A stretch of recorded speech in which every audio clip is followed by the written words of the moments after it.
The Comics Alternative is a member of the Queen City Podcast Network. For more information, go to queencitypodcastnetwork.com.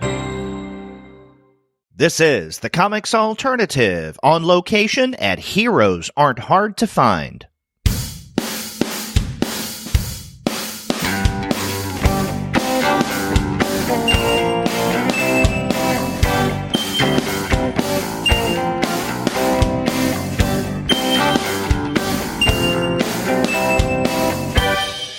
Hello, and welcome to another episode of the Comics Alternative on location. I'm Derek. And I'm Mike. We are two guys with PhDs talking about comics. And on this, our final on-location show for 2018, Mike and I thought we would talk about 2018, the year in review, notable news events, notable titles that we found particularly compelling over the past year. And we look forward to discussing that. And we may or we may not have customers come in. This is a Wednesday night, so this is high traffic time at the shop. And lots of activity here tonight. That's right. And in fact, let me talk a little bit about the shop. As always, we are at Heroes Aren't Hard to Find. They're located at 417 Pecan Avenue in Charlotte, North Carolina. It's really the best comic shop in the area. If you're in the Charlotte region, you definitely have to stop in and check them out and see what this is all about. They have a wide variety of mainstream and even non-mainstream titles. I mean, you can really find a lot here, and I've been impressed with their offerings. A lot of manga as well, so definitely come by. Heroes Aren't Hard to Find, 417 Pecan Avenue in Charlotte, North Carolina. And we thank Sheldon and the crew for helping us out and allowing us to be in the shop every month, and then be more diligent in the new year twice a month. We'll do our best. That's right. Yeah, and we haven't had an on-location show in a couple of months, and part of the reason is, as listeners may know, I've had, a death in the family, so those issues. And I know, Mike, you were out of town, which I want to talk to you about later. I was very, very far out of town. You were literally halfway across the world, at least. I was indeed, in Australia. Yeah. To talk about superheroes. And I want to ask you about that conference and your experience there. So, yeah, we apologize for not having an on-location show any sooner. We will try to be more diligent in the new year with two shows every month, where we would come in and talk with customers and between the two of us about comic stuff. We also want to mention that we are part of the Queen City Podcast Network, and the Queen City Podcast Network is a group of podcasters, Charlotte area, Charlotte-related podcast, that started this year, and we're proud to be a part of it. Our on-location show is definitely carried by the Queen City Podcast Network because we talk about and we record from a Charlotte area business. You got to check them out. Go to their website. It's Queen City Podcast Network, and they have a variety of shows such as the Charlotte Creative Podcast, the Charlotte Podcast, the Yelp Charlotte Podcast, Cheers Charlotte Radio, the Comedy Zone Podcast, Comedy Scene in Charlotte. You may have seen American Timelines, and, of course, the Comics Alternative on location at Heroes Aren't Hard to Find. And I can't go into detail now, but the owner of the network, Brian, told me earlier this week that there are going to be some gigantic changes with the Queen City Podcast Network. I mean, really significant changes. And this will include the addition of several more podcasts, many of which are native to the Queen City Podcast Network. Also, some other things going on that are really exciting, and I think I may even be a part of. So stay tuned, listeners, and check out the Queen City Podcast Network, whether you are in the Charlotte area, a native Charlottean, or otherwise. All right, we're starting with a cliffhanger. That's right. Well, in good comic tradition. Exactly. Maybe we can start by something that we alluded to earlier, and that is your gallivanting across the world. And, indeed, I went to a conference, Superheroes Beyond, in Melbourne, Australia. This is the second superhero conference sponsored by Swinburne University, working with the Australian Centre for the Moving Image. Just a fabulous museum in and of itself. And amazingly, these conferences are also partially funded by the Australian version of the National Endowment for the Arts. So tremendously interesting conference with scholars from all around the world, and particularly from that region itself. There was a similar conference in 2016, Superhero Identities. This was Superheroes Beyond. A whole range of topics from international superheroes, including Australian characters like the television series, which I think is available on Netflix, Clever Man, from Australia. Many topics dealing with issues of diversity and representation in comics. A much more sort of political and theoretical slant to much of the conversation, as opposed to comic studies in the United States, which tends to be about sort of defining what the form is all about and trying to put together a kind of a history of comics as an art form and as a canon.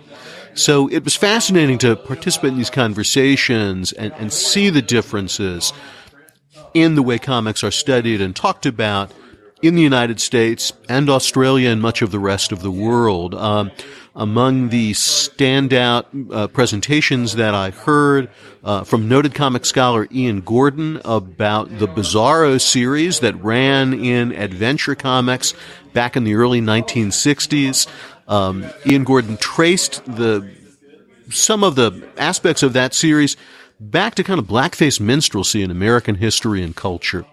Another standout panel, I'll give props to my friend Henry Kamerling, professor at Seattle University, talking about the revival of Marvel's monster comics in the 1970s after the Comics Code was altered, and looking at the ways in which those comics symbolically portrayed some of the cultural divisions, the counterculture versus mainstream society, the end of the 1960s into the 1970s.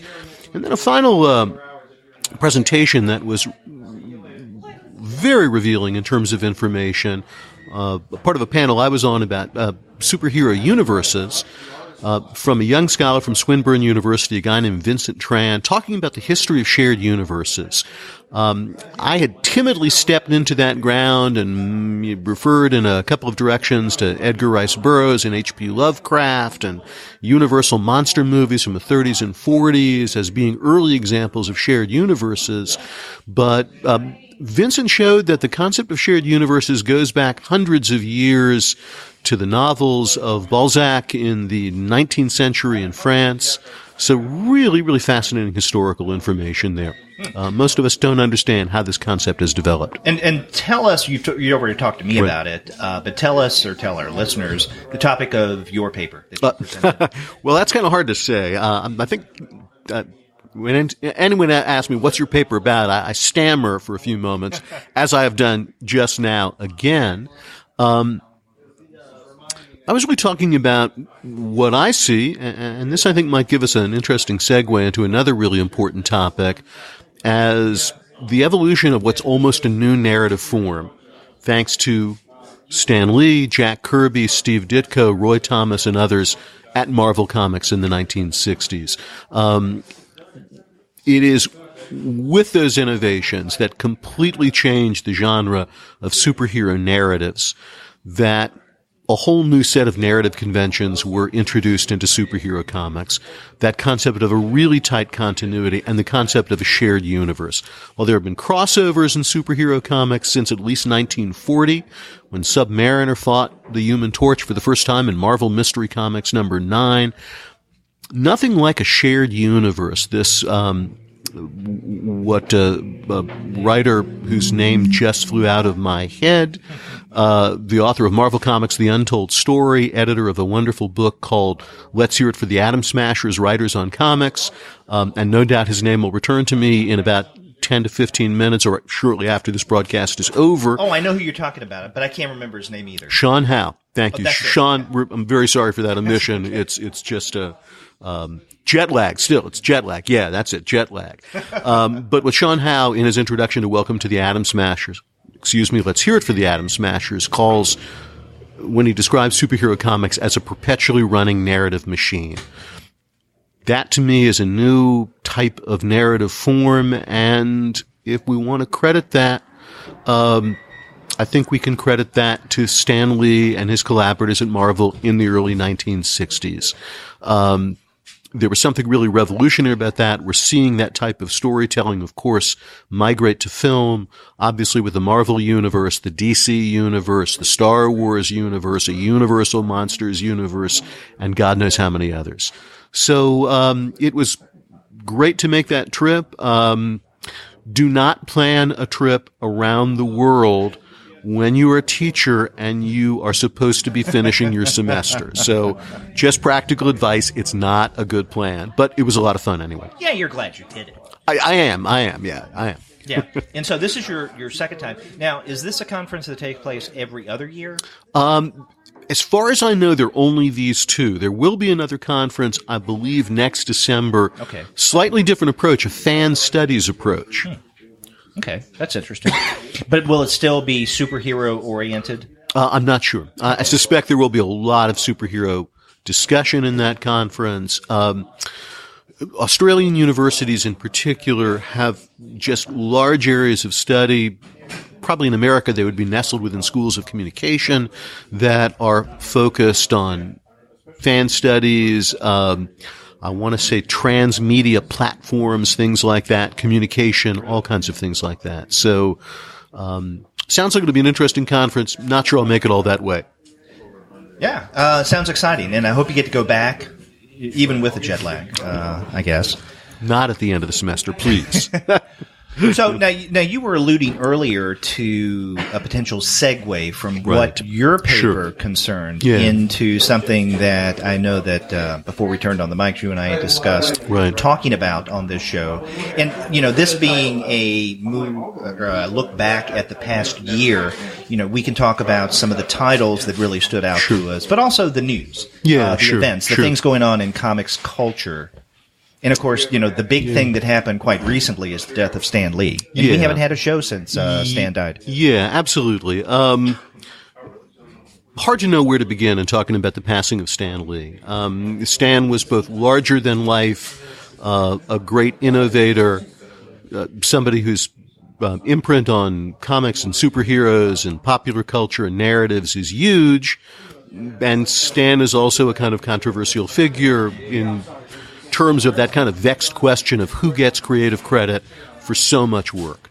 It is impossible, though, to see the innovations at Marvel in the 1960s, which I think were truly revolutionary in many, many ways, without seeing the imprint of Stan Lee and without his influence on this. As we try to sort of work out that question of who deserves credit for what between Stan Lee, Jack Kirby, and Steve Ditko, Kirby and Ditko, of course, being Lee's most important collaborators. And if we look at what each of those men did separately after their relative partnerships were severed, while there was great work, certainly from Jack Kirby and Steve Ditko, it's hard for me to think of anything Stan Lee did after Marvel that really holds up in terms of any lasting significance. But both Kirby and Ditko went on to do great work at DC and other companies as well. And yet none of the comics they did ever quite had that sense of melodrama and characterization and human interest that those stories with Stan Lee at Marvel in the early to mid 1960s had. So, and you would include Kirby's Fourth World. Absolutely, sure. Kirby's Fourth World is visionary work in all kinds of ways. Open the pages and we're in another universe of well, to use a line from another source altogether, of gods and monsters, much larger than us. Unbridled imagination there, but without the characterization and the human drama. And so I think that makes a big, big difference. Ditko did lots of interesting work at Charlton Comics and with Mr. A and others. But of course, a lot of Ditko's work after that was kind of an increasingly pardon my political perspective, unhinged objectivist ideology from Ayn Rand. Right. Don't go look into Ayn Rand for information. Yeah. In fact, I think it was about 2.5 years ago, that we did a special episode of the Comics Alternative, my former co-host, Andy Kunka, and I, where we looked at Steve Ditko's relatively recent, like over the past few years, self-published comics. And one of the things that we had a hard time straddling, in a way, was the politics that were embedded in, the Ayn Rand, libertarian emphasis to the nth degree. So, other than that, though, it was some fascinating stuff, especially his Mr. A comics. Absolutely, sure. While we're talking about the passing of important figures in the comics industry, comics history, of course we have to acknowledge Ditko as well. The collaboration between Stan Lee and Steve Ditko on The Amazing Spider-Man. Yeah, absolutely. Ditko we lost just a few months ago. And of course Ditko's work with Stan Lee, Ditko really being the primary creative force on Doctor Strange. Those are landmarks in the history of American comics. At least one other name that we need to mention, and probably spend a little bit of time thinking about, is Marie Severin, who also passed away this year. When we go back to the history of the comic industry, obviously women are underrepresented, in both readership, to some degree, although, as I learned at this conference in Australia, the idea that women and girls were not comics readers is largely a fiction. Right. And in fact, that changed in the early 1960s with Stan Lee and Marvel Comics, and the changes in comic books and the comic book audience at that time. There is a much larger roster of female creators, and I'm sorry to say that my knowledge of that is nowhere near as deep as it should be. But Marie Severin, of course, a really important figure in the industry, a very important colorist at EC Comics, working with her brother John Severin and many others in the 1950s, and then becoming a very important artist at Marvel, working on The Incredible Hulk, on Submariner, on Doctor Strange, and other characters, primary humor artist for their Not Brand Ech series, again, back in the late 1960s, and just a pioneering figure as an important woman in the history of comics and in superhero comics altogether. Final little plug along this route, one of the speakers at the conference in Australia was Trina Robbins. Oh, really? Great underground cartoonist, and Trina Robbins is a great, great scholar of comics history, and particularly the role of women in comics history. I learned a lot from listening to Trina Robbins about how deeply women were involved in the comics industry, that there were many, many artists whom she documents in her books who contributed to the comics industry, many women artists, and that, in fact, there was a substantial audience of girls and women for comic books up until the 1960s. Trina Robbins also gave a very, very interesting presentation on Wonder Woman, and Wonder Woman representing with Paradise Island a kind of idealized community of women. So really fascinating stuff. Somehow we spiraled from Stan Lee to Steve Ditko to Marie Severin to Trina Robbins and Wonder Woman, but there's so much to talk about. Yeah, and in fact, a few years ago, Trina Robbins had that book Pretty in Pink, all about women in comics, and so she has done a lot in that area. So that's great. I was trying to think of other creators, writers and artists or publishers that we've lost in the past year. I mean, you've mentioned three, all three closely associated with Marvel. Other people who may have passed in 2018, I'm forgetting. Len Wein? Did he pass this year? Bernie Wrightson. Bernie Wrightson, yeah, absolutely, sure. Did Len Wein pass? I believe he did as well. Okay. So the two creators, I think I'm using that term accurately, of DC Swamp Thing. Wrightson, one of the most important horror artists in comics history. Both lost this year. Yeah. You know, what I remember about Bernie Wrightson, well, of course, in addition to his work, obviously, is he came to Dallas for one of the conventions. I don't know. It must have been about maybe it was 4 years ago. And I had wanted to talk to him, but the occasion that I had to speak with him, he was at his table eating a sandwich, and I didn't want to disturb him. So I let Bernie eat his lunch and didn't disturb him, and never got around to interviewing him. But oh well. All right. Well, in the immortal words of Warren Zevon, when asked how to deal with life's troubles and challenges, enjoy every sandwich. So you were probably doing something very important then. Yeah. Well, this reminds me, and I don't want to necessarily leave, let's say, comics news and events over the past year yet, because there's more to discuss. But the mention of Wrightson, Swamp Thing, reminds me of let's say the work that Wrightson did also for Creepy and Eerie. And just this week, I got a copy of Bill Shelley's biography of Jim Warren. Very interesting. And it's going to be coming out through Fantagraphics in March, but I already got a copy, and it wasn't even an advanced reading copy. So the people at Fantagraphics are really ahead of schedule. And it is big and thick, like Shelley's book on Kurtzman. So, and in fact, we're going to have Bill Shelley back on the show to talk about that book in the spring or late winter, around the time that it comes out.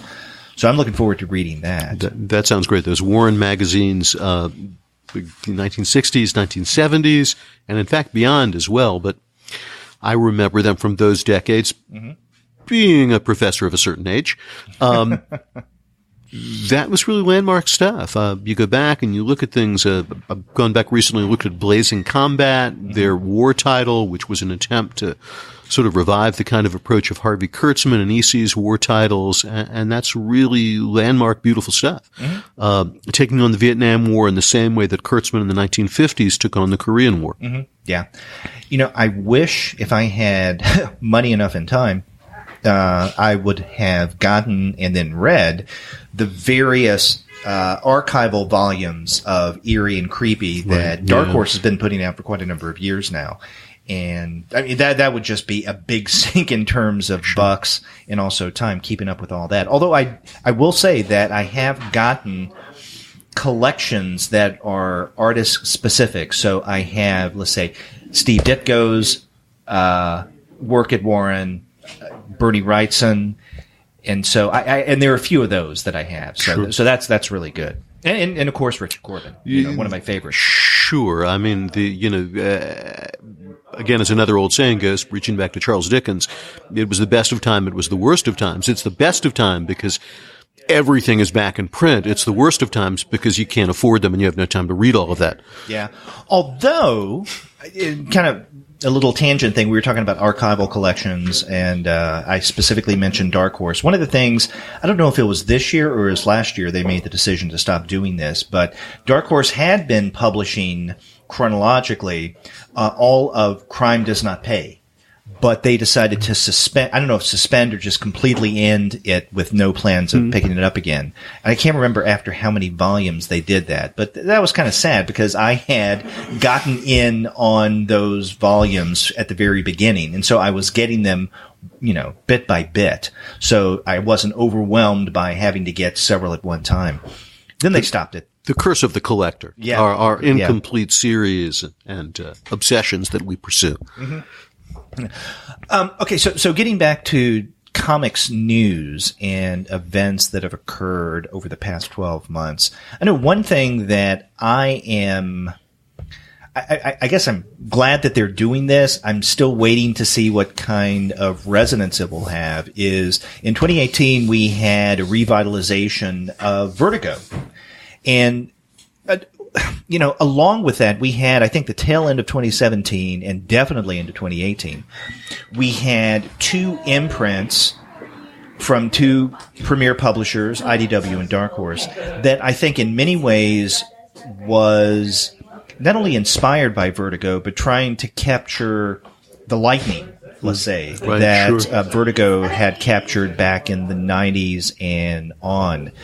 And in fact, the two people who are heading up these two imprints, Berger Books and Black Crownand, are people who were editors of Vertigo. Of course, Karen Berger and Shelley Bond.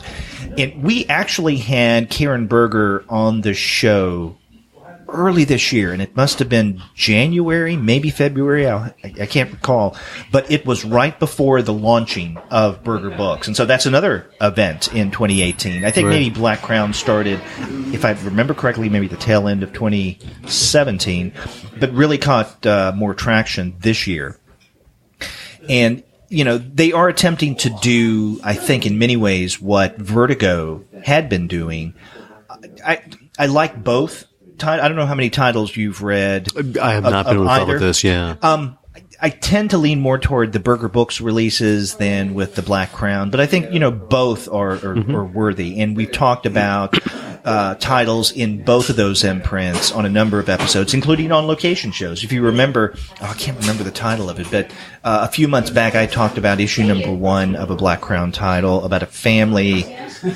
Oh, God. I can't remember the title now that I'm trying to think about it. But go back to listen to our previous on-location shows, and you'll know what I'm talking about. I'm sure all of the listeners out there cherish those shows and listen to them over and over again. Yes, they picking out new nuances and never delete them. They listen to them multiple times to see what kind of nuggets of wisdom they may have missed the first time around. But you know, with Vertigo, we've had over the past few months a flexing of their muscle. And so I'd be curious to see what the numbers are, because I don't know in terms of how these titles are selling through. And I haven't read that many of the new, let's say, non-Sandman titles, but what I've read, I've enjoyed. That's another thing, kind of as a tangent to the news of Vertigo kind of coming back in many ways, is the Sandman universe, which is definitely a 2018 phenomena. Sure. And it was on an earlier, I can't remember if it was Speaking August again or of the concept September. of shared universes. Mm-hmm, yes. An on-location show that I specifically talked about the new, at the time, number 1 issues within the Sandman universe. And I remember saying that I was a little, I don't know, I was a resisting reader because I was wondering, do we really need to bring these characters back or this universe back? And is this just, you know, Gaiman and others banking on the past, maybe in a semi-nostalgic way, definitely for the bucks?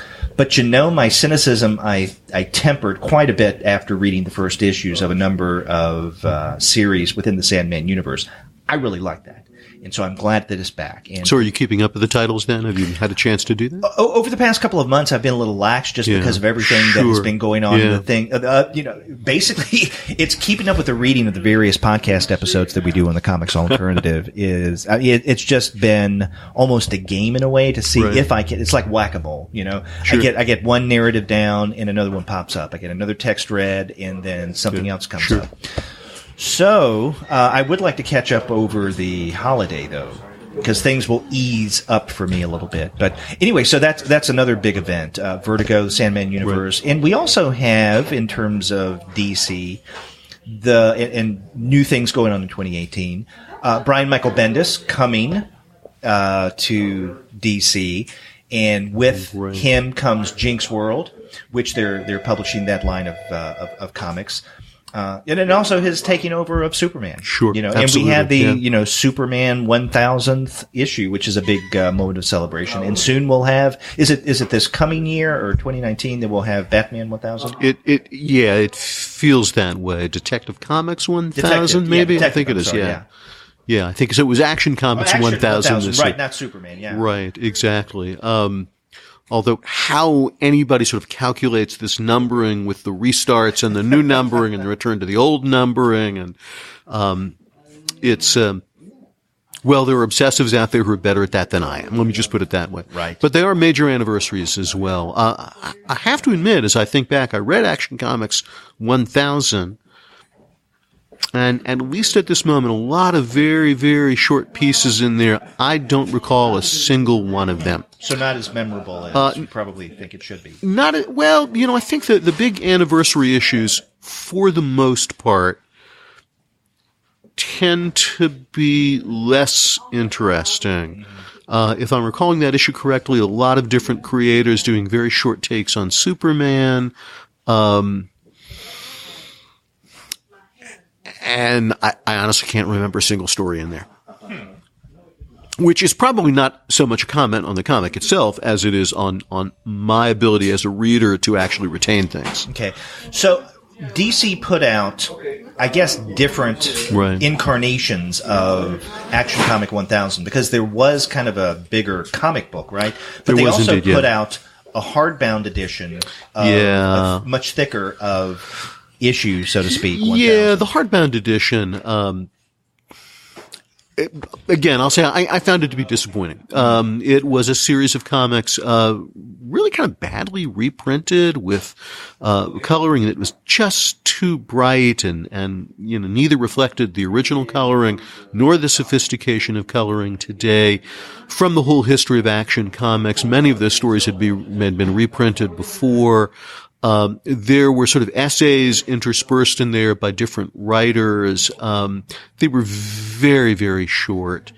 I tend to think actually in looking at these huge sort of anniversary issues, they are overshadowed by the much greater interest that's generated by the continuing narratives in the titles. And that's where we really see the most interesting stuff going on and where we see creators really sort of flexing their muscles and sometimes challenging conventions, most of the time surrendering to those conventions. And so that tends to overshadow the big anniversary issues.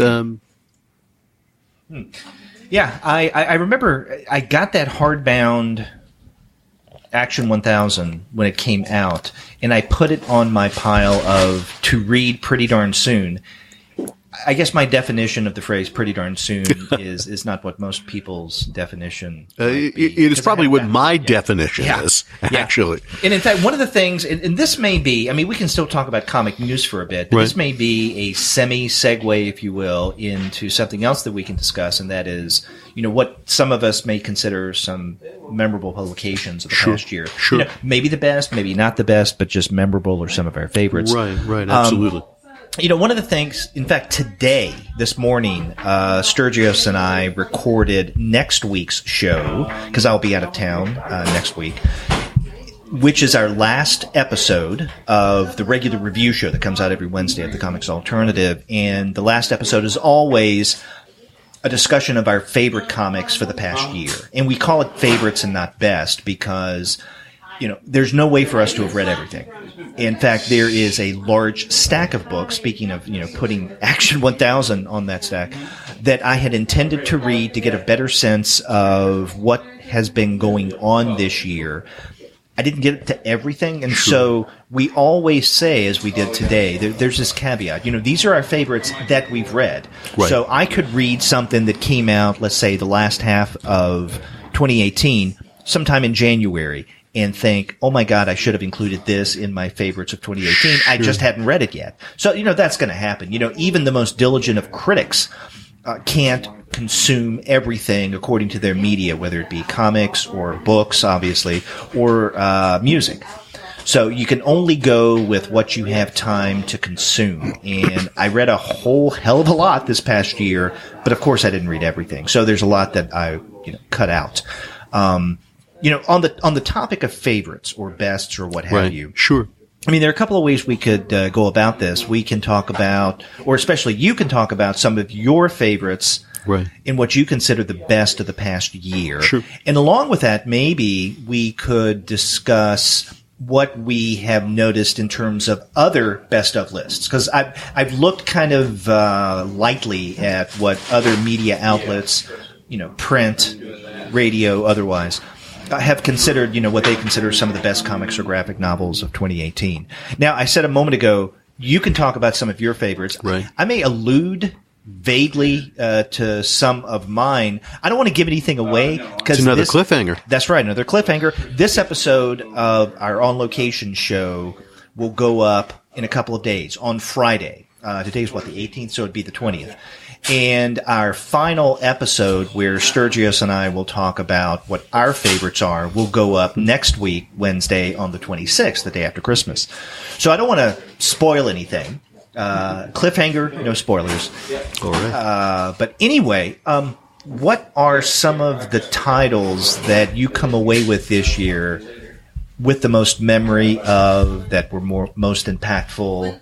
Sure. I can guess a couple of them, probably. Sure, you probably can. So first, a little bit of a cautionary note. This is by no means a best of list of titles for the year. My reading is just nowhere near comprehensive enough to be able to offer that. So, my reading tends to be a little bit random and slow, sticking to favorite titles, favorite characters, favorite creators. So there are vast swaths of the industry that I'm going to leave out here. And that is a reflection of my own inability to keep up with all of these things. Don't Go Flying Around the World again. That's uses a huge amount of time.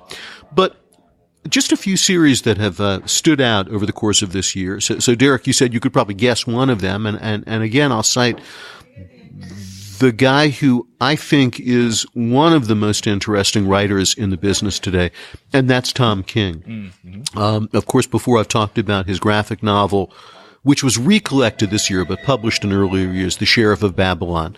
And I continue to recommend that as just a great noir crime story set in Iraq after the American invasion, a great example of what a graphic novel published by a mainstream publisher can do. But Tom King has done lots of other work. Of course, what I've kept up with most closely has been his ongoing work on Batman, which he's described as a 100-issue mammoth storyline.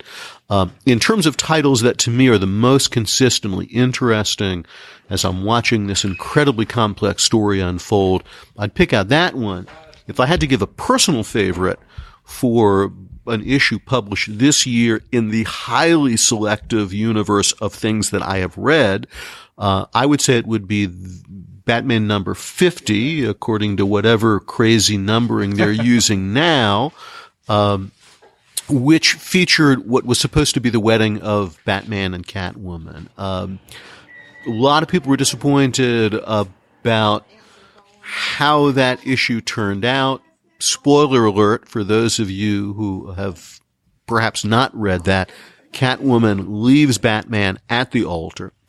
But it ends up being a very romantic and very moving issue. The characterization is really top-notch. The art is really terrific by Mikhail Janin, forgive my horrible pronunciation of his name, with lots of pages from guest artists from Batman history as well. And I think reading it at the time, I was personally kind of heartbroken when Catwoman left Batman. But I was heartened reading an interview with Tom King later, some interview online where he said, no, this is only the halfway part, in a long comics novel being played out. So I think the way he's treating Batman as a superhero, I presume that's one of the things that differentiates Batman as a title from Detective Comics, is terrifically interesting. The way he's bringing characters from all of Batman's history, reinterpreting those characters in ways that are comparable to some of the things Alan Moore did when he was writing Swamp Thing and bringing in characters from the DC universe. All of that is terrifically interesting.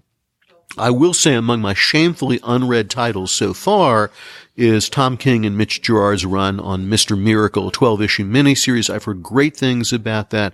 I read the first couple of issues, found them to be very, very interesting, and then decided I would just wait until they were all published. So that's on my shelf of things to be read. I've got Christmas on my mind. We hope you're enjoying this episode of The Comics Alternative, but before we get back to the episode, let me just remind you guys that it's the gift-giving season. Now, that may be obvious, but one of the things that's not so obvious is that you can get all of your stuff and help out the podcast by going to comicsalternative.com/Amazon. Click through on our Amazon banner that you find on that page, and whatever you get during that visit to Amazon, the Comics Alternative will get a few cents kickback. So, whether it be Hanukkah, Christmas, Kwanzaa, or Festivus, get your gifts through our Amazon Associate link. It's a smart way to get your books, and you'll be helping out the podcast. And isn't that what the holiday season is all about? Helping our podcast. When I've got Christmas on my mind.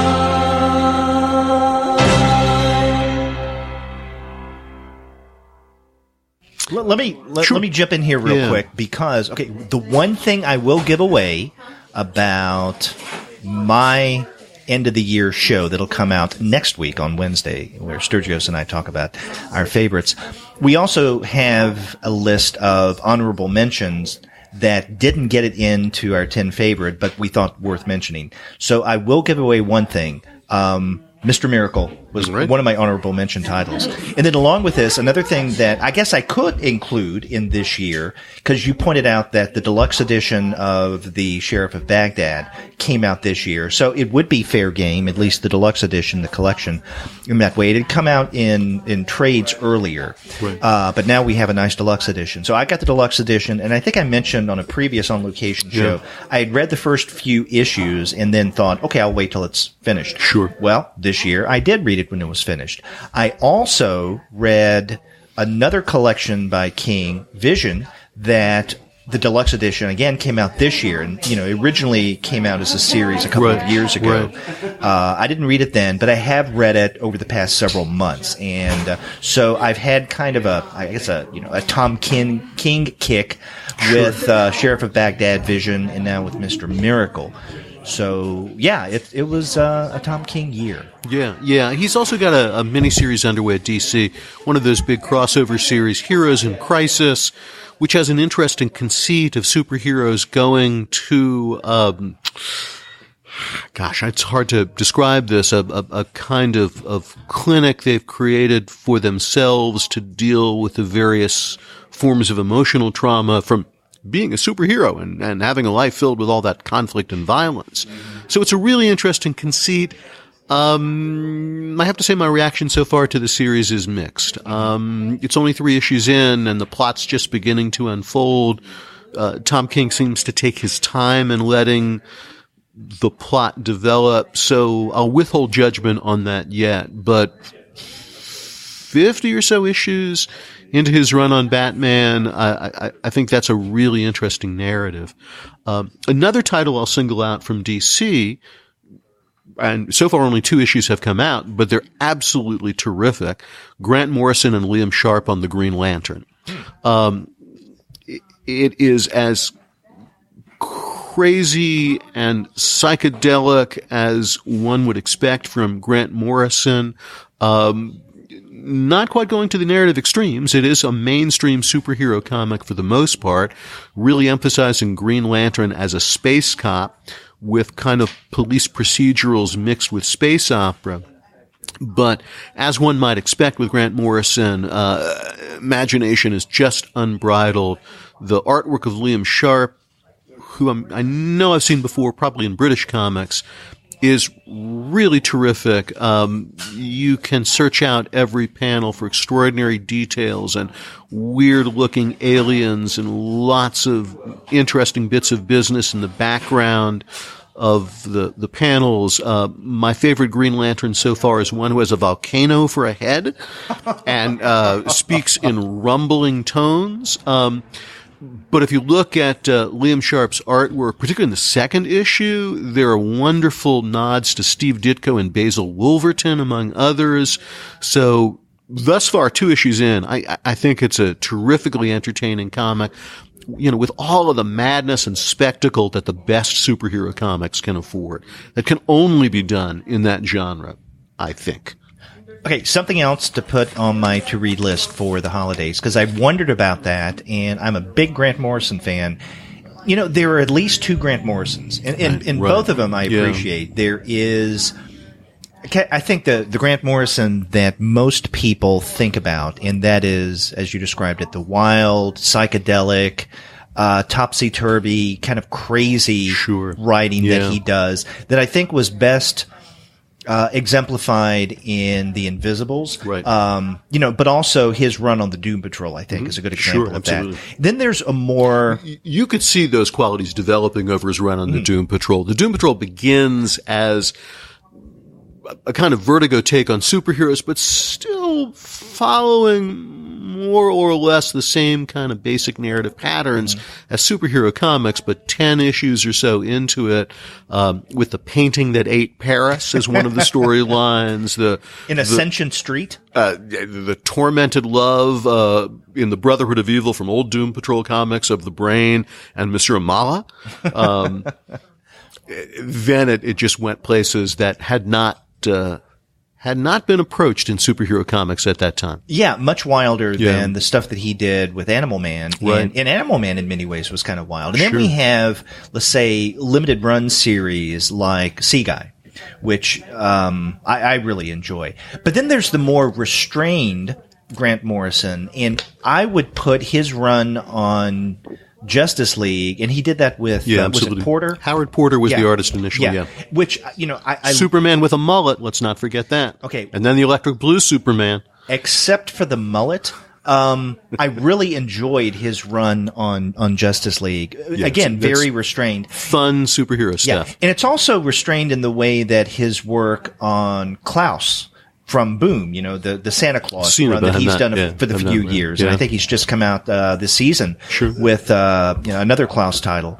I guess it could be to certain degrees a little quote unquote wild, but I would nonetheless put that in the restrained Grant Morrison category. I think the storytelling in those comics, in Justice League and the Green Lantern, and apparently in Klaus also, tends to be more linear.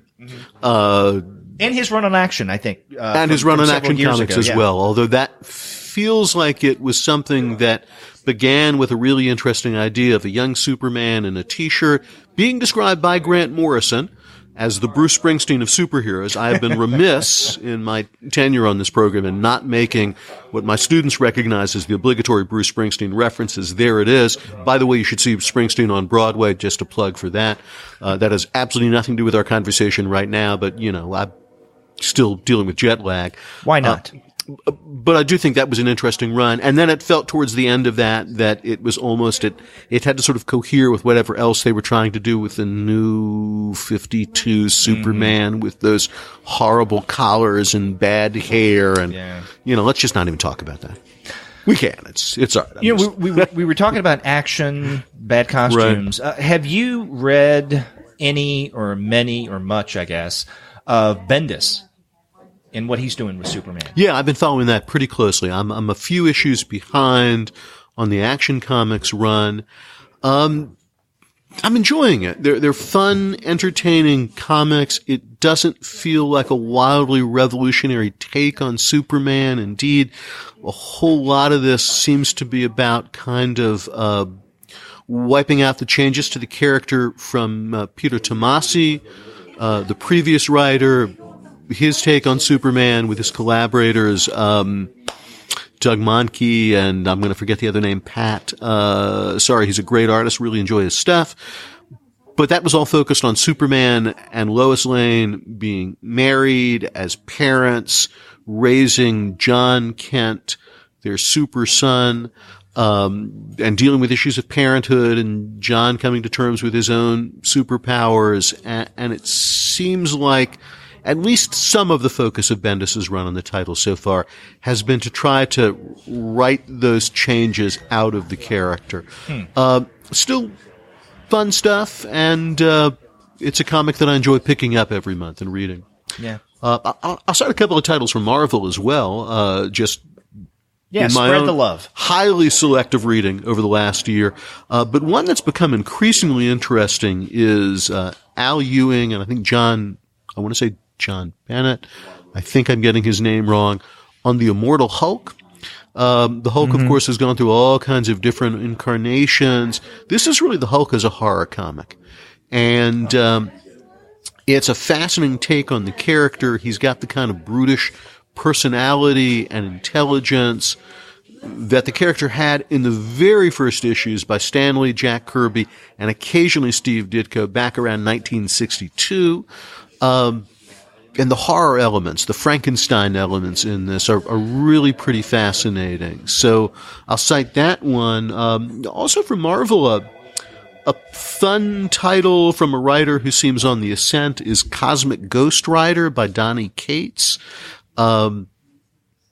It's lurid and crazy, in which the Punisher is resurrected as the herald of Galactus, who then becomes a Ghost Rider with a blazing head and travels through time and tries to rewrite the history of the universe and adopts a baby Thanos, and it just gets stranger and weirder from there. The violence is a little bit over the top, sometimes a little bit too much for me.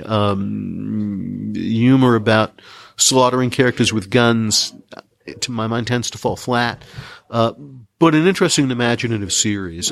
Final one I'd cite, I mentioned this once before, just a single issue, one shot, you could have missed it easily. A beautiful Silver Surfer annual with two creators I'm unfamiliar with, a writer named Ethan Sachs and an artist named Andre Lima Arujo. And the artwork is done in the style of Mobius. It's just a really beautiful, touching comic. Some of the ones that I think are interesting to watch, and ones that I would say, to my mind, are also sort of shamefully unread. I'm interested in G. Willow Wilson's take on Wonder Woman. I've read the first issue, which is the only one that's come out so far. One of the things that I picked up from hearing Trina Robbins speak at the conference in Australia is the relative absence of women creators on Wonder Woman. Trina Robbins was the first woman ever to draw a Wonder Woman story. So now to see a writer like G. Willow Wilson on Wonder Woman, I think is going to be really interesting. Her work on Ms. Marvel, I think is terrific and worth noting. I know the early part of that run, but I've fallen shamefully behind in that. So those are just a handful of titles. There's lots of other great stuff out there, and I look forward to hearing about it from others. You know, you mentioned Mobius, and that reminds me, one of the things I can tell you that I didn't include on my favorites from 2018, although I guess I should, is that series of Mobius collections that Dark Horse has started to put out. I think starting this year, Sure. maybe it was the tail end of 2017.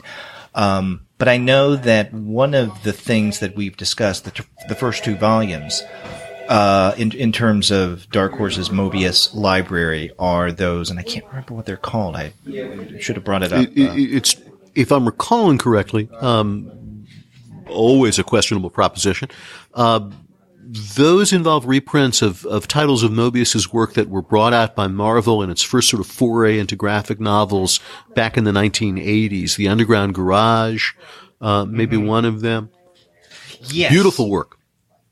Yes, and we discussed on a Eurocomics episode, the first two volumes of those collections, and so they're really interesting things, really wild stuff at the same time. So yeah, that's something that I'm glad that Dark Horse has started to do, and I hope they continue coming out with those Mobius titles. So you said that there are other Marvel standouts for you. Yeah, now I'm trying to remember what they are. I would say I'm interested in following what's happening with the revival of Fantastic Four. I enjoyed the first issue a lot. I found it to be a very touching story. The subsequent issues have been fun, but not as interesting to me. Among the recent developments are that the Baxter Building is now occupied by another group of superheroes, kind of a combination of the Fantastic Four and the Incredibles, clearly alluding to the way the Incredibles was influenced by the Fantastic Four. So the Fantastic Four have to go live on Yancey Street with Ben Grimm's friends and family, and that seems interesting. I'm withholding judgment on that title so far.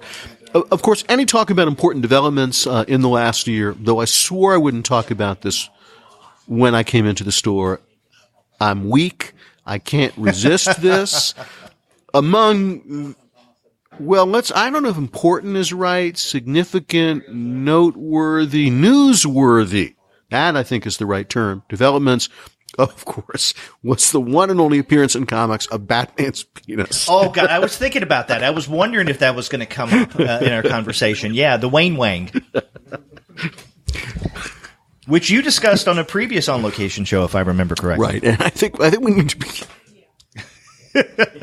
Okay, Mike can't talk on the mic anymore because of the laughter, but yeah, that was big news. In fact, I don't know, which is bigger news, Stan Lee's death or Bruce Wayne's Wang? We have to be careful of the terminology we're using here. Yeah. Big news, I guess. So Come up. Yeah. So, all right, I've taken the show once again into really unfortunate territory. Yeah.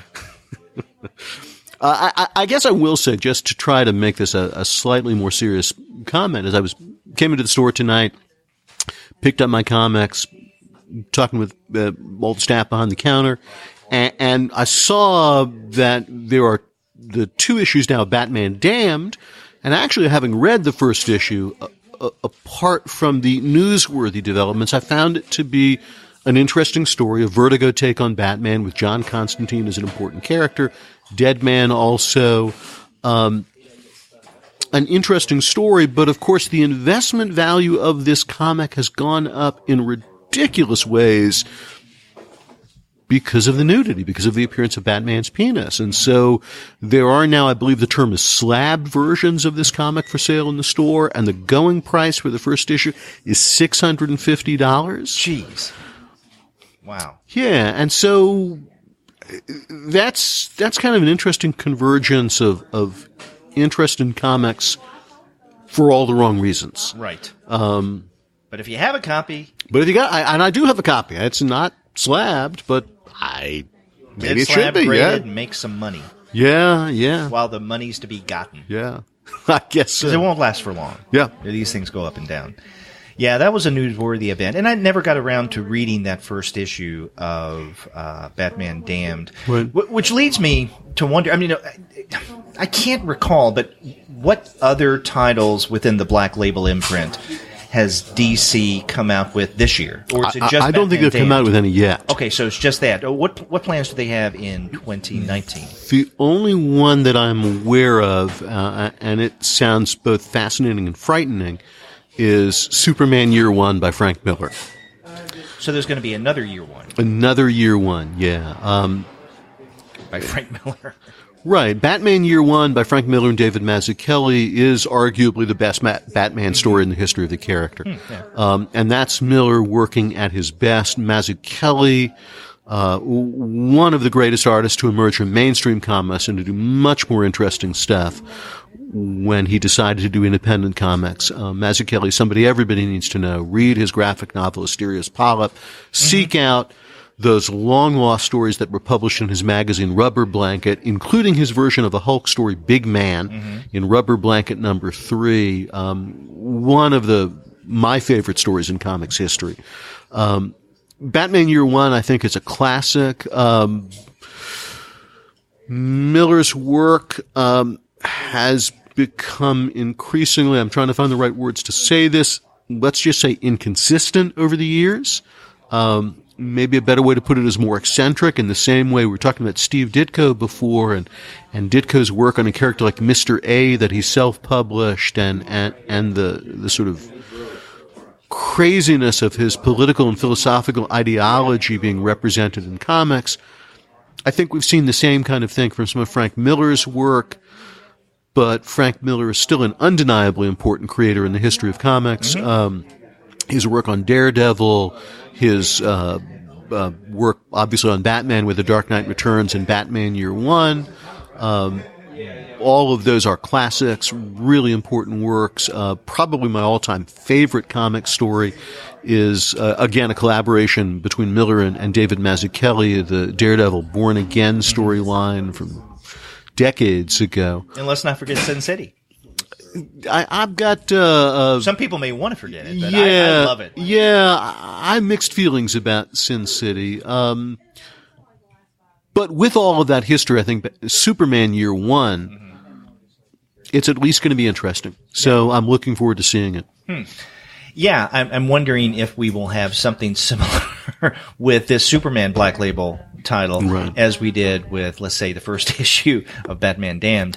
And I'll leave it at that. Although I will say, of course, Miller already did a great love scene / sex scene between Superman and Wonder Woman for The Dark Knight Strikes Back, the much more controversial, exaggerated, satirical sequel to The Dark Knight Returns, which is kind of interesting in its own way, and that's actually a pretty great scene. I'm just wondering if maybe he will do something with Superman and sex that is reminiscent of what we find in Garth Ennis's and Amanda Connor's The Pro. Have you read that? Don't know it. All right, it's Derek's turn to laugh and blush on. And I won't go into too much detail, but I mean, it is Garth Ennis doing the writing, right? Sure. So you can just imagine what may be in store, right? Yeah. And Amanda Connor does some just fabulous work with the art, as she always does. But The Pro is about this prostitute, a pro, who, and I can't remember the details, it's been a long time, gains superpowers, and it surprises her. And with these superpowers that she has, she is asked to become a part of this group of superheroes. And of course, many of them are very similar to the superheroes that we know, like Superman, right? Sure, yeah. And Batman, but aren't called Superman or Batman or what have you. And she kind of reluctantly joins up. And there is one scene where the Superman character, okay, how do I put this? The Pro is showing this character her abilities at doing what her as a prostitute might do. And against his will, this figure has a super time, let's say, and ends up bringing down a plane with what happens. Let's just say that. And I don't want this to be R-rated or X-rated. It's too late. We're there. But we're not being explicit, right? We're alluding. We're not. Vague we're way. not. Okay. Kids, leave the room now. Okay. It's too late. We should have warned you before. But I mean, it's just wild and hilarious, and it's well worth looking at. I mean, if you haven't read it, pick up a copy of the collected The Pro. It's not a long narrative, sure, but it's fun. And so it plays around with the superheroes in a variety of ways. It sounds interesting. I can't help but hear this and filter it through some of the discussions that I listened to and participated in while at the conference in Australia, dealing with issues of diversity and representation in comics. Prostitution and superheroes. That did not come up, but I think it's kind of interesting. It makes me a little uncomfortable to think within superhero comics and industry that has been, for at least much of its recent history, dominated by men, both as creators and audience. It sounds like a really funny and interesting premise for a series, but it's also a funny and interesting premise for a series that makes me uncomfortable too. What, The Pro? Yeah, absolutely. And I think one of the things that I took away from my experience hearing Trina Robbins and others talk about some of these issues is the importance of how women are represented in comics as characters and as creators, and that's probably not an issue that we've touched on enough in this show. So I'm free associating here and still feeling the effects of jet lag. Yeah. Well, no, in fact, one of the things that you're mentioning here really resonates in light of some of the things that we've discussed in the past on the Comics Alternative and our review shows. For instance, we've talked about the character Faith, a Valiant character, and she is a superhero with powers, but she is rather large. Right. But the thing is, she owns herself as a big, beautiful woman who is also a crime fighter with superpowers. Yeah. And so, and I haven't read more recent exploits of, maybe exploits not the right word, of Faith, but, the writers don't overemphasize the largeness in her physique. but it does become a part of the narrative in certain ways. And so you see her as much more human and realistic in what she's going through in terms of not only crime fighting, but her own life. And so that's kind of a different take on female representation. Yeah, that sounds really interesting. Comics. Absolutely. You know, where you don't have, let's say, at times, depending on who's illustrating, the unrealistic proportions of Wonder Woman. Yeah, or something absolutely. like that. Not to take away from what we see in Wonder Woman, because, I love her as a character and many of her stories. Right. It's just that with this valiant character, Faith, it's something completely different. Yeah, one of the things that happened in the history of Wonder Woman as a character, I'm citing this again from Trina Robbins' presentation at the conference in Australia, is, particularly, beginning with Danny O'Neill and Mike Sikowski taking away her powers in the late 1960s, early 70s, to make her a character like the one Diana Rigg played on the British television show The Avengers. And in subsequent decades after that, as Wonder Woman is represented by male creators, was the increasing sexualization of Wonder Woman. Trina Robinson particularly pointed to the work of Mike Deodato in the 1980s. And I like Deodato as an artist, but you see the images he drew of Wonder Woman and, the exaggeration, the sexualization, the objectification are so clearly seen, which brings me back again to my interest in what's happening with the character now and what G. Willow Wilson, obviously a woman creator who's done great work with Ms. Marvel, will bring to the character in the future. And also, of course, reflecting the impact of Patty Jenkins, the director of the Wonder Woman film, seeing how that gets played out in the future as the character develops. Quite clearly, just reading the first issue by G. Willow Wilson and Carrie Nord, the influence of the film is very apparent there. Steve Trevor looks like Chris Pine from the film, so it'll be interesting to see how they carry this forward. In so many superhero comics, of course, both Wonder Woman, I think we're seeing with Marvel with the revival of the Fantastic Four, perhaps also with DC, with what they're doing now with Green Lantern. One of the comments I heard at the conference was that comics are now kind of a creative laboratory for the film industry, and you can see in those comic series, and perhaps this is another interesting development to talk about, is the way that what's happening on the page is foreshadowing, influencing, and being influenced in turn by the movie adaptations. And in fact, that's another, I guess we could say, event or, comics news this year is what's been going on in terms of the cinematic universes and on television like Netflix. Right. Absolutely. Because how many Marvel films came out this year? God. The ones from Marvel Studios, so of course this is the year of Black Panther, right? Right, so that was the biggest. Yeah, Black Panther was the biggest. Not in box office, of course, that's Avengers Infinity War. Right, that's another one. With those films, Black Panther was a remarkable film in a lot of ways. African-American creators, almost exclusively African-American cast, and just a interesting and compelling superhero narrative and political drama in its own right.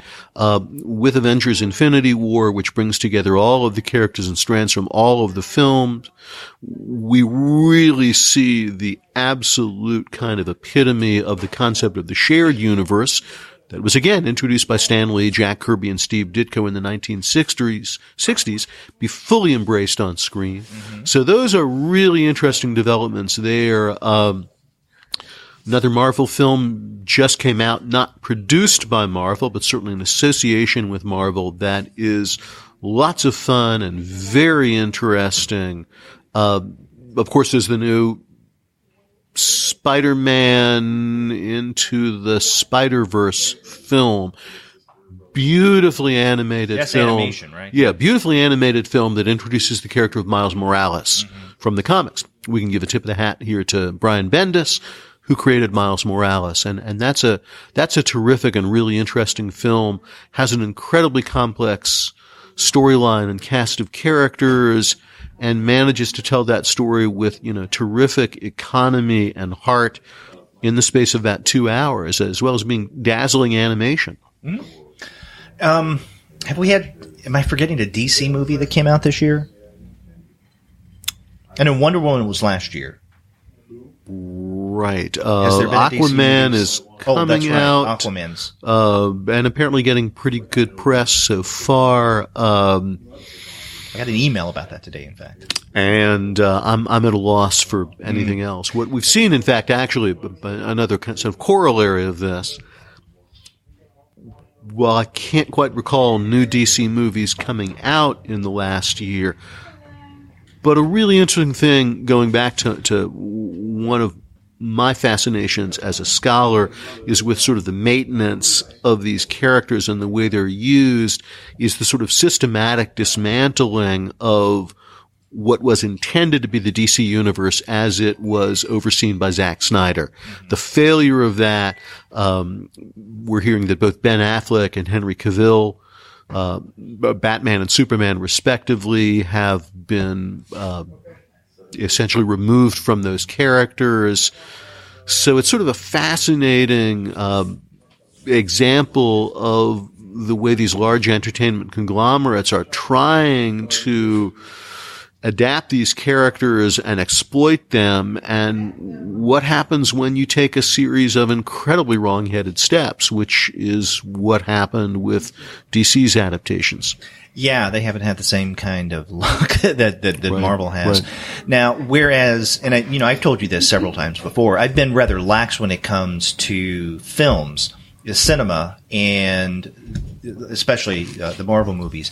But where I have a bit more experience is with the various Netflix series. Right. And this year we saw a second season of Jessica Jones, a second season of Luke Cage, and others. I think we had a second season of Iron Fist this year, if I'm not mistaken. And all of these series were canceled by Netflix.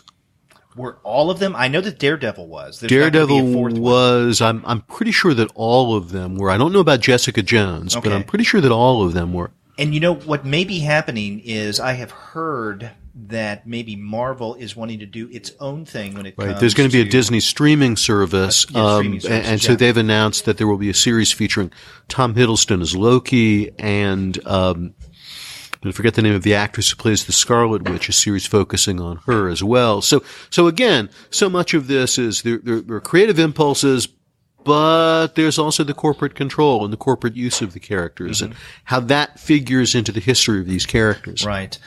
So I have seen the second season of both Jessica Jones and Luke Cage. I was listening to another comics podcast today as I was walking the dog before I came in tonight. And I won't mention names, but this podcaster said that the second season of Jessica Jones was absolutely awful. He was telling his co-host, if you haven't seen it, don't.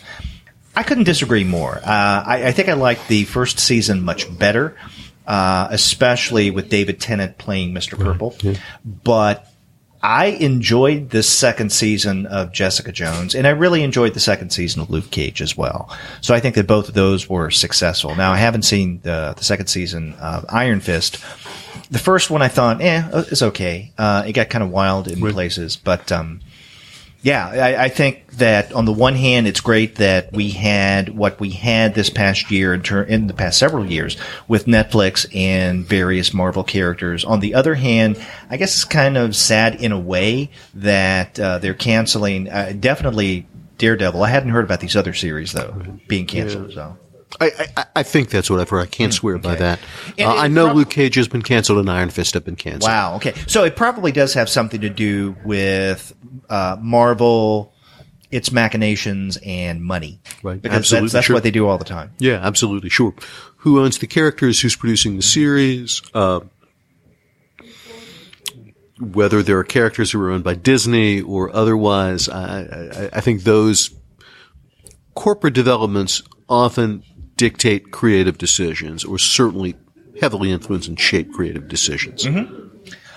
Well, God, we've been talking here at the shop for over an hour, And one of the things I did want to mention in terms of kind of a year-end manner, we've been talking about some of the notable comics news events and obviously titles from 2018. I want to mention some things about the Comics Alternative as a podcast and what we've done over the past year, because as I was preparing for our year-end show that will go up on the 26th, next Wednesday, is I went through and I counted the number of shows that we have recorded over the past year. And I share this same information on our last regular review show that comes out next Wednesday. But I'll go ahead and share this now. That over the past year, as of actually yesterday, I don't think I counted today's show that went up, we have 171 episodes that we have published that are out on the feed in the past year, not counting today, and then we have about 3 or 4 more shows lined up for the rest of 2018. Of those, 55 were interviews, and we actually have another interview coming out tomorrow, so I'm not counting that, so it's going to be 56. 10 of those shows have been from our webcomic series, and we have an 11th coming out next week. 11 have been our monthly manga shows, and we may have one this year, depending on my co-host Shay, whether I can find the time or even get in touch with him to do the December show in time. 10 Eurocomic shows from our monthly Eurocomic series, 6 young reader shows, not that many young reader shows. And the reason for that is one of the co-hosts had to leave, and the person who oversees the Young Reader Show, Gwen Tarbach's wonderful at what she does, and also a very good friend. She's a sweetheart. Had to scramble around to find another co-host and then get back in the swing of things. But they've had 6 shows this year, and in terms of our on-location episodes, 16. This is making the 17th. And we had one special, but so yeah, we've done 17 of these. And also another notable event for the Comics Alternative is you joined the team. I did indeed this year. And I would like to take credit for the fact that of the shows I've done, of all of those 117 shows, only 2 have mentioned Batman's penis. That's right. But then we have 2019, so we'll have plenty of time to mention that again, and who knows, maybe the Superman Year One will give us more to talk about in a similar. I'm a terrible influence. I confess everything. I'm guilty. I'm guilty. I'm guilty. Yeah, that's okay. Well, I mean, it's been a really good year, and we do plan on being. I guess getting back in the swing of things where we will do 2 shows every month, because that's one of the agreements that we made when we were accepted as part of the Queen City Podcast Network. And I do want to mention the Queen City Podcast Network once again. As I mentioned, we're in for some pretty significant changes in the new year. So, come back and stay tuned and all of that just to see what's going on. To find out more about the Queen City Podcast Network and the various shows that are included in the network, go to QueenCityPodcastNetwork.com, and that's one long word, Queen City Podcast Network, one word.com. Without the one word part, right? And you'll find the number of podcasts that are a part of that, and that will grow significantly in the new year. So be sure to check that out. And also, be sure to check us out online. If you go to our website, comicsalternative.com, you'll find that you can leave us a voice message online via SpeakPipe. Or you can call us the old-fashioned way. Pick up that phone and dial 4153-COMICS. That's 415-326-6427. You can also email us. We're 2 guys at comicsalternative.com. You can contact me directly at Derek@comicsalternative.com. And Mike, how can they get in touch with you? Michael at comicsalternative.com. Yeah, it's neat how that works, isn't it? We also have accounts all over social media, so you can contact us that way, such as via Twitter, Facebook, Tumblr, Instagram, Google+, Goodreads, Pinterest, YouTube, Slack, and Discord. You can subscribe to the podcast through Apple Podcasts. You can stream us on Stitcher. You can also find us on Spotify, on TuneIn, on iHeartRadio, on Google Podcast, among other outlets that carry our feed. But you can find every single one of our podcast episodes on location and otherwise by going to our website, comicsalternative.com. All right. That is a robust array of possibilities. Mm-hmm. Yeah, people can contact us any number of ways and listen to us via a variety of platforms. Right, absolutely. And do get in touch with us. We like to hear from you and specifically tell us what you think about our on-location shows. Now, unfortunately, we didn't have any customers. In fact, the traffic has died down a bit from when we first came in at about 6 o'clock. But no one came by to talk with us, but that's one of the reasons why I'm glad that we're doing this co-host thing with the on-location shows. It gives us something to talk about. And we could go on. I mean, there's many more things that we could talk about. We are academics, after all. That's right. Yeah, so we talk a lot. But we will have the opportunity to talk much more in the new year. Until we're on the other side of 2018. Mike, I hope you have a wonderful holiday season, a happy new year, get some rest, and get rid of that jet lag. Thank you. Same to you, Derek, except you don't have jet lag. Yeah. And until January, I'm Derek. And I'm Mike. Take care.